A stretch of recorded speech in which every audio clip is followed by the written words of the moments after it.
গুনাহ কাকে বলে? তারকুল মা'মুরাত, প্রতিবেশীর হক আদায় করো, আল্লাহ তাআলার হুকুম। আত্মীয় স্বজনের হক আদায় করো, আল্লাহ তাআলার হুকুম। সন্তানের হক আদায় করো, আল্লাহ তাআলার হুকুম। যদি হজ ফরজ হয় তাহলে হজ করো, আল্লাহ তাআলার হুকুম। কুরবানি ফরজ হইলে কুরবানি করো, আল্লাহ তাআলার হুকুম। তো এখন এগুলো যদি ফরজ হওয়ার পরেও কেউ না করে তাহলে সে গুনাহগার। এটা গুনাহ, তারকুল মা'মুরাত। গুনাহ কাকে বলে? আযযাম, মা মা'না আযযাম, মা হিয়া আযযাম। গুনাহ কাকে বলে? তারকুল মা'মুরাত, আল্লাহ তাআলার আদেশকে ছেড়ে দেওয়া, আল্লাহ তাআলার হুকুমগুলো না মানা, এটাই গুনাহ। ওয়া ফি'লুল মাহজুরাত, আর আল্লাহ যা নিষেধ করেছেন সেগুলো করা, এটা গুনাহ। আল্লাহ নিষেধ করেছেন মিথ্যা কথা বলো না, এখন মিথ্যা কথা বললাম তো গুনাহ হলো। আল্লাহ তাআলা নিষেধ করেছেন অন্যের হক নষ্ট করো না, তো আমি এখন অন্যের হক নষ্ট করলাম তো গুনাহ করলাম। আল্লাহ তাআলা নিষেধ করেছেন অশ্লীল কাজে লিপ্ত হয় না, অশ্লীল জায়গায় যেও না, তো আমি এখন সেখানে গেলাম তো কী করলাম? গুনাহ করলাম। এলে গুনাহের মৌলিক সংজ্ঞা আল্লাহ তাআলার হুকুমকে না মানা, যা করতে বলছেন এগুলো না করা, এটা গুনাহ। আবার যেগুলো না করতে বলছেন সেইগুলো করা, এটাও গুনাহ। ইয়া তারকুল মা'মুরাত ওয়া ফি'লুল মাহজুরাত। একটা বিষয় বুঝলাম যে এগুলো গুনাহ, বুঝতে পারছেনই? বলেন, যা করতে বলছেন সেটা না করা গুনাহ, আবার যেগুলো না করছেন, যেগুলো করা যাবে না সেটা করা গুনাহ। আর কি গুনাহ? আর কোন কোন কাজ গুনাহ?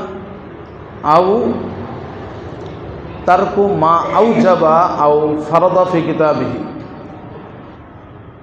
আল্লাহ তাআলা কিতাবের মধ্যে যেগুলো ওয়াজিব করে দিয়েছেন আমাদের জন্য অথবা ফরজ করে দিয়েছেন আমাদের জন্য, এই ওয়াজিব এবং ফরজ এগুলোকে পরিত্যাগ করা, এটা গুনাহ। আও আলা লিসানি রাসূলিল্লাহি সাল্লাল্লাহু আলাইহি সাল্লাম, অথবা নবীজি সাল্লাল্লাহু আলাইহি সাল্লাম যেগুলো আমাদেরকে করতে বলছেন, নবীজি তো সারে ইসলাম ছিলেন, শরীয়ত প্রণেতা। আল্লাহ রাসূল যা করতে বলছেন সেগুলো ছেড়ে দেওয়া, এটাও গুনাহ। আবার আল্লাহ রাসূল নিজের জবানে যেগুলো নিষেধ করেছেন, যেগুলো করা যাবে না সেইটা করা, এটাও গুনাহ। ওয়া ইরতিকাবু মা নাহাল্লাহু আনহু ওয়া রাসূলুহু সাল্লাল্লাহু আলাইহি সাল্লাম মিনাল আকওয়ালি ওয়াল আ'মালি যাহিরা আও আল বাতিনা, প্রকাশ্যে এবং গোপনে আল্লাহর হুকুমকে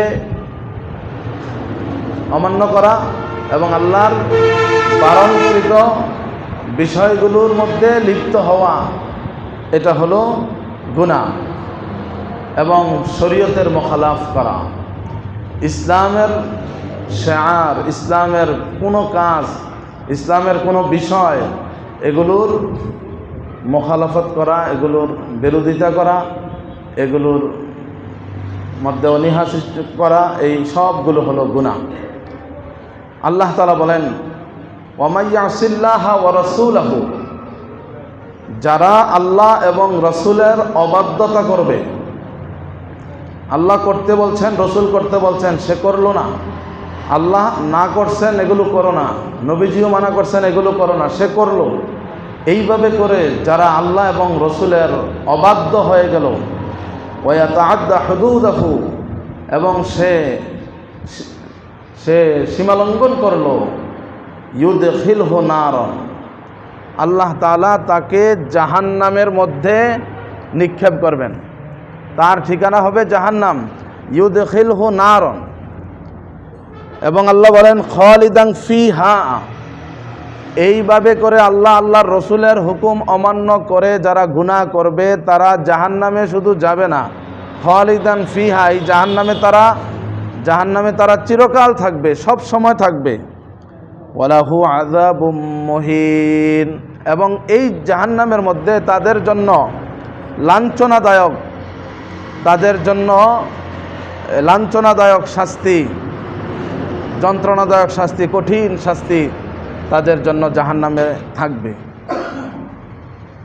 এই জন্য গুনাহ থেকে বেঁচে থাকা চাই। আর যদি গুনাহ থেকে না বাঁচি তাহলে অনেক ক্ষতির মধ্যে আমরা পড়ে যাব।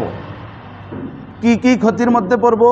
একটা ক্ষতি হলো এরকম, যারা গুনাহে মশগুল থাকে, গুনাহে লিপ্ত হয়, যে সে আল্লাহ তাআলার ইলম থেকে মাহরুম হয়ে যাবে, ইলম থেকে মাহরুম হয়ে যাবে। তার মধ্যে আসমানি ইলম আর আসবে না, দ্বীনের ইলম, কোরআনের ইলম, হাদিসের ইলম, আসমানি ইলম এগুলো আসবে না, সে ইলম থেকে মাহরুম হয়ে যাবে। আর একজন মানুষ যদি ইলম থেকে মাহরুম হয়ে যায়, ইলম থেকে, তাহলে তো সব কিছু থেকে সে মাহরুম হয়ে গেল, সব কিছু থেকে মাহরুম হয়ে গেল। কারণ আল্লাহ বলেন ইউতিল হিকমাতা মাইয়াশা, আল্লাহ তাআলা যাকে ইলম দিলেন, হ্যাঁ, ওয়া মাইয়ুতাল হিকমাতা ফাকাদ উতিয়া খায়রান কাসীরা, তাকে শ্রেষ্ঠ কল্যাণ দিলেন। যার কল্যাণ চান তাকেই আল্লাহ ইলম দেন, আর যাকে ইলম দিলেন আল্লাহ বলেন তাকে শ্রেষ্ঠ কল্যাণ দিলেন, শ্রেষ্ঠ সম্পদ দিলেন। আর ইলম থেকে যদি মাহরুম হয়ে যায় তাহলে সে চির হতভাগা, সে চির বঞ্চিত। কেন বঞ্চিত? ইলম ছাড়া সে যে আমল করে, এই আমল আল্লাহর কাছে কবুল হবে কিনা কোনো গ্যারান্টি নেই। কারণ তো সে ইলম ছাড়া আমল করার কারণে ওই আমলের হয়তো সে ফরজ তার দ্বারা ছুটে গেছে, সে ফরজ আদায় করে নাই। আর ফরজ যদি সে ছেড়ে দেয়, সেটা জেনে ছাড়ুক আর না জেনে ছাড়ুক, তার বিধান শেষ, বাতিল হয়ে যায়। লাখ লাখ টাকা দিয়ে হজ করে আসছে, ফরজ পারে না, হজের ফরজ কয়টা, তো কিসের হজ করছে? লক্ষ টাকা খরচ করে, 3 লাখ 4 লাখ 5 6 7 লাখ টাকা খরচ করে হজ করে আসছে, হজের ফরজ খবর নাই। তো ফরজ যে আপনি জানেন না, ফরজ না জানলে হজ কিভাবে হইল? কারণ শরীয়তের যে কোনো আমলের ফরজ, ওই আমলের যেটা ফরজ, ওই ফরজ ছুটলে ওই আমল আপনার দ্বারা আদায় হলো না, এটা হয় নাই। এখন নামাজের মধ্যে কেরাত ফরজ, কেউ যদি নামাজে কেরাত না পড়েই নামাজটা পড়ে, তার নামাজটা হবে নি? হবে না। নামাজের মধ্যে রুকু ফরজ, এখন কেউ যদি রুকু না করে এমনিই নামাজ পড়ে, 2 সেজদা ফরজ, 1 সেজদা দিয়া বা সে আর সেজদা দিল না, নামাজ শেষ করে দিল, এখনও কি এই নামাজটা হলো? তার নামাজটা হবে? তো হজের যেইগুলো ফরজ, হজের বিধানের মধ্যে যেগুলো ওয়াজিব, সেগুলো যদি সে আদায় না করে তাহলে তার হজ কীভাবে হবে? তাইলে দেখেন, ইলম থেকে যদি কেউ বঞ্চিত হয়, তার জীবনের অনেক আমল বরবাদ হয়ে যায়। এই জন্য যে ইলম থেকে বঞ্চিত হলো সে চির হতভাগা হয়ে গেল। আর ইলম অনুযায়ী আমল করলে আল্লাহ তাআলা কবুল করবেন। ইলম ছাড়া আমল করলে তো যেই আমল করলো, যতটুকু করলো এর চাইতে বেশি নষ্ট করা হইল। এই জন্য ইলমের অনেক দাম। তো ইলম থেকে মানুষ কেন বঞ্চিত হয়? গুনাহের কারণে। কিসের কারণে বলেন? গুনাহের কারণে। কারণ ইলম হইল পবিত্র জিনিস। আল ইলমু নূরুন, ইলম হইল আলো, ইলম হইল নূর। আল্লাহ তাআলার এই নূর আল্লাহ তাআলা কোনো গুনাহগারের কলবের মধ্যে দেন না। এটা পবিত্র জিনিস, আল্লাহ পবিত্র জায়গায় দেন। এই জন্য ইমাম শাফি আলাইহির রহমা, উনি ওনার ওস্তাদের কাছে একবার অভিযোগ করছিলেন, ওস্তাদজি, আমি সবক মুখস্থ করি কিন্তু আমার ইয়াদ থাকে না, মুখস্থ থাকে না, আমাকে আপনি ওসিয়ত করেন, যেন আমার কিছু উপদেশ দেন, যেন আমার সবক মুখস্থ থাকে, আমি যেন ইয়াদ করলে এটা ইয়াদ থাকে, মনে থাকে, স্মরণ থাকে। তখন উস্তাদ ওসিয়ত করছেন, তুমি গুনাহ ছেড়ে দাও, তরকে মাসিয়াতের ওসিয়ত করছেন। ইমাম শাফি আলাইহির রহমা বলেন, শাকাউতু ইলা ওয়াকিইন সুআ হিফজি, আমি আমার উস্তাদ ওয়াকি রহমাতুল্লাহ আলাইহির কাছে ওসিয়ত করলাম, সুআ হিফজি, আমার স্মরণ শক্তি কম, আমার মনে থাকে না, স্মরণ থাকে না। ফাউসানি ইলা তারকিল মাসি, আমার উস্তাদ আমাকে ওসিয়ত করলেন, এ শাফি, তরকে মাসি, তুমি গুনাহ को छोड़ दो, গুনাহ ছেড়ে দাও। ফাইনাল ইলমা নূরুম মিন ইলাহি ওয়া নূরুল্লাহি লা ইউতা লিআসি, কেননা ইলম হলো আল্লাহর পক্ষ থেকে নূর, আর আল্লাহর পক্ষ থেকে এই নূর আল্লাহ কোনো গুনাহগারকে দান করেন না, কোনো গুনাহগারকে দেন না। তাইলে বোঝা গেল, যারা গুনাহের মুরতাকিব হয়, যারা গুনাহগার, যারা গুনাহে লিপ্ত হয়, আল্লাহ তাআলা তার দিলের মধ্যে ইলম দেন না। আর যে ইলম থেকে মাহরুম হয়ে গেল, সে পুরা দুনিয়া পেল, সে হতভাগা, সে চিরবঞ্চিত। সে আল্লাহর মারিফত অর্জন করতে পারবে না, সে আল্লাহর রাজামন্দি লাভ করতে পারবে না। এই জন্য ইলমের অনেক দাম। আর ইলম অর্জন করতে হলে সমস্ত রকমের মাহজুরাত থেকে, সমস্ত নিষিদ্ধ বস্তু থেকে বেঁচে থাকতে হবে। সমস্ত রকমের মা'মুরাত আল্লাহ যা করতে বলছেন সেগুলো আমাদেরকে করতে হবে। এটা হলো 1 নম্বর ক্ষতি গুনাহ করলে। 2 নম্বর ক্ষতি হলো রিজিক, হালাল রিজিক এবং বরকতময় রিজিক থেকে বঞ্চিত হয়ে যায়।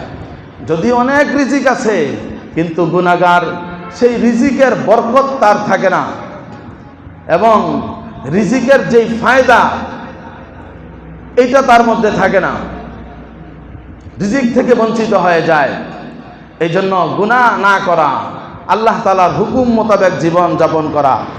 এবং যারা গুনাহ করে তারা নিঃসঙ্গতা, অর্থাৎ তারা একাকিত্ব অনুভব করে,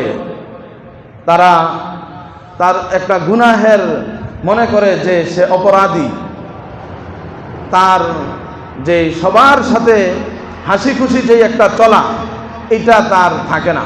গুনাহের কারণে সে একলা হয়ে যায়, গুনাহের কারণে অনেকের সাথে তার সম্পর্কটা নষ্ট হয়ে যায়। 4 নম্বর হলো যাবতীয় কার্যাবলী তার জন্য কঠিন হয়ে যায়। ব্যক্তিগত জীবনে, পারিবারিক জীবনে, সামাজিক জীবনে, রাষ্ট্রীয় সকল ক্ষেত্রে অনেক কাজ তার জন্য কঠিন হয়ে যায়। সে স্বাচ্ছন্দ্যভাবে, সুন্দরভাবে এই কাজগুলো করতে পারে না, এবং অন্তরটা কালো হয়ে যায়, অন্তরটা অন্ধকার হয়ে যায়, অন্ধকার হয়ে যায়। আর গুনাহ করতে থাকলে নেক আমলের জজবা দিল থেকে খতম হয়ে যায়। দিলের মধ্যে নেক আমলের জজবা আসে না, স্প্রিয়া আসে না, এটা নষ্ট হয়ে যায়। এমনিভাবে যখন মানুষ গুনাহ করতে থাকে, তখন সে আর কোনো নেক আমলেই তার দ্বারা হয় না।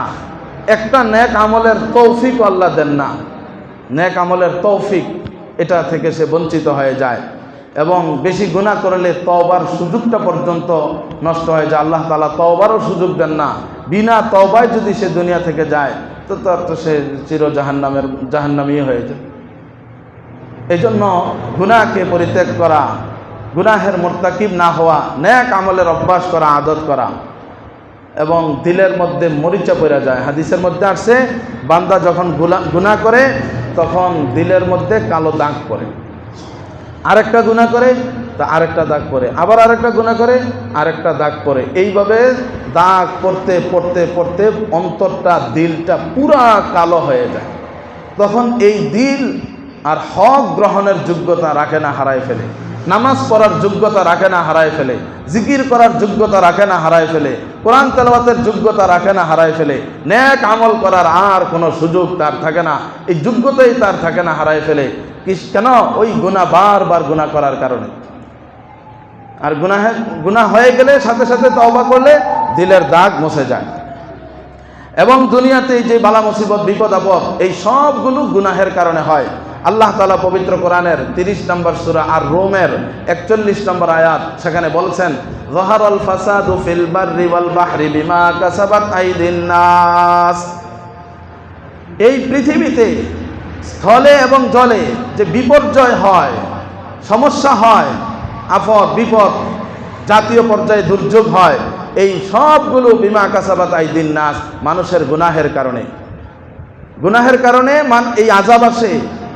এবং এই আযাব কেন দেন? লিউযীকাহুম বা'দাল্লাযী আমিলু।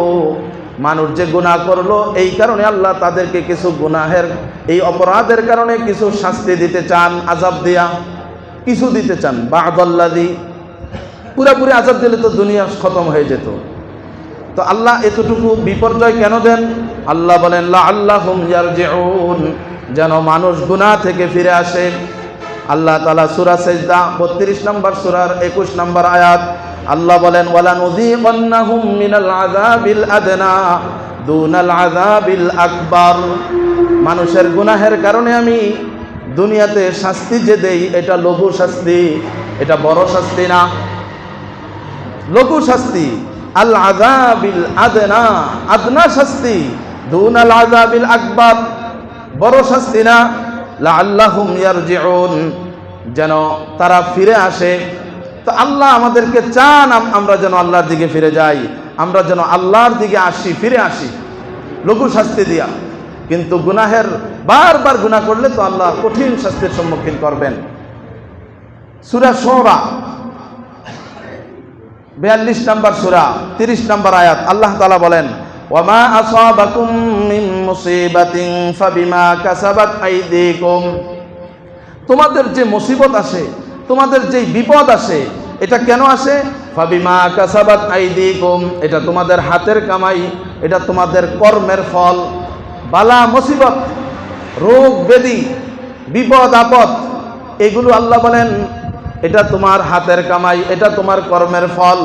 ওয়ায়াফু আন কাসীর, অনেকগুলো তো আল্লাহ তাআলা ক্ষমা করে দেন, মাফ করে দেন। এই জন্য গুনাহ থেকে বিরত থাকা, আল্লাহ তাআলা আমাদের সবাইকে গুনাহ থেকে বিরত থাকার তৌফিক দান করেন। গুনাহ যদি হয়ে যায় তাইলে আমরা গুনাহগুলো মোচন করব। শরীয়তে এমন অনেক আমল আমাদেরকে দিয়েছেন। দৈনিক 100 বার পড়ব। রাসূল আকরাম সাল্লাল্লাহু আলাইহি ওয়াসাল্লাম বলেন, মান ক্বালা লা ইলাহা ইল্লাল্লাহু ওয়াহদাহু লা শারীকা লাহু লাহুল মুলকু ওয়া লাহুল হামদু ওয়া হুয়া আলা কুল্লি শাইইন কাদির। এই দোয়াটা নবীজি বলেন ফি ইয়াউমিন, ডেইলি, প্রতিদিন, মিআতা মাররা, 100 বার করে পড়বে। কেউ যদি 100 বার এই দোয়া পড়ে কি লাভ হবে? রাসূল আকরাম সাল্লাল্লাহু আলাইহি ওয়াসাল্লাম বলেন, কানাত লাহু আদলা আশরি রিকাবিন, 10 জন গোলাম আজাদ করার সওয়াব আল্লাহ তাআলা তার আমলনামায় দিবেন। কয়জন? 10 জন গোলাম আজাদ, ছোট কথা না। কত টাকা পয়সার দরকার? এখন না গোলামবাদীর কথা নাই, আগে তো ছিল। 10 জন গোলাম আজাদ করার সওয়াব দিবেন। 2 নাম্বার, ওয়া কুতিবাত লাহু মিআতু হাসানাতিন, আল্লাহ তাআলা তার আমলনামার মধ্যে 100 নেকি লিখে দিবেন। 3 নাম্বার হলো ওয়া মুহিয়াত আনহু মিআতু সাইয়্যাতিন, তার আমলনামার মধ্যে যে 100টা গুনাহ লেখা হয়েছিল, ওই 100 গুনাহ এই দোয়ার বদৌলতে আল্লাহ মাফ করে দিবেন।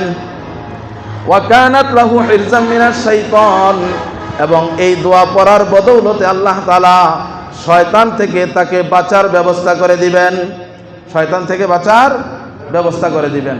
এবং ওই দিন তার চেয়ে বড় আমলকারী আর কেউ হবে না। এই জন্য এই দোয়াটা তো সহজ, লা ইলাহা ইল্লাল্লাহু ওয়াহদাহু লা শারীকা লাহু লাহুল মুলকু ওয়া লাহুল হামদু ওয়া হুয়া আলা কুল্লি শাইইন কাদির। এই দোয়াটা আমরা পড়ার চেষ্টা করব।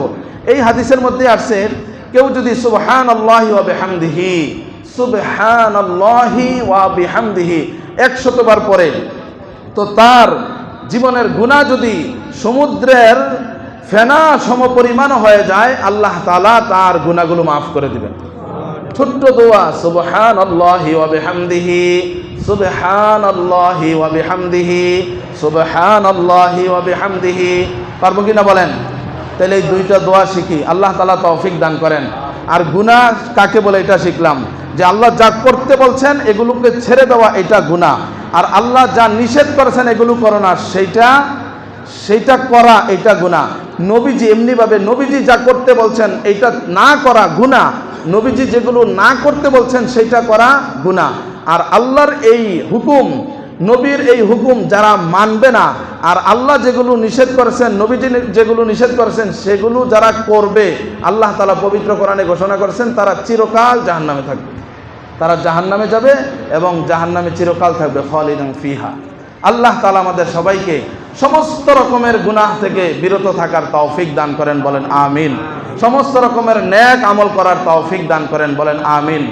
সম্মানিত মুসল্লিয়ানে কেরাম, আগামীকাল শ্রীনিবাস ইসলামী সমাজ কল্যাণ পরিষদ তাদের এখানে কার্যালয় আছে, এই কার্যালয়ের সামনে অত্র এলাকার কৃতি শিক্ষার্থীদের সংবর্ধনা দেওয়ার জন্য একটি সংবর্ধনা অনুষ্ঠানের আয়োজন করেছেন।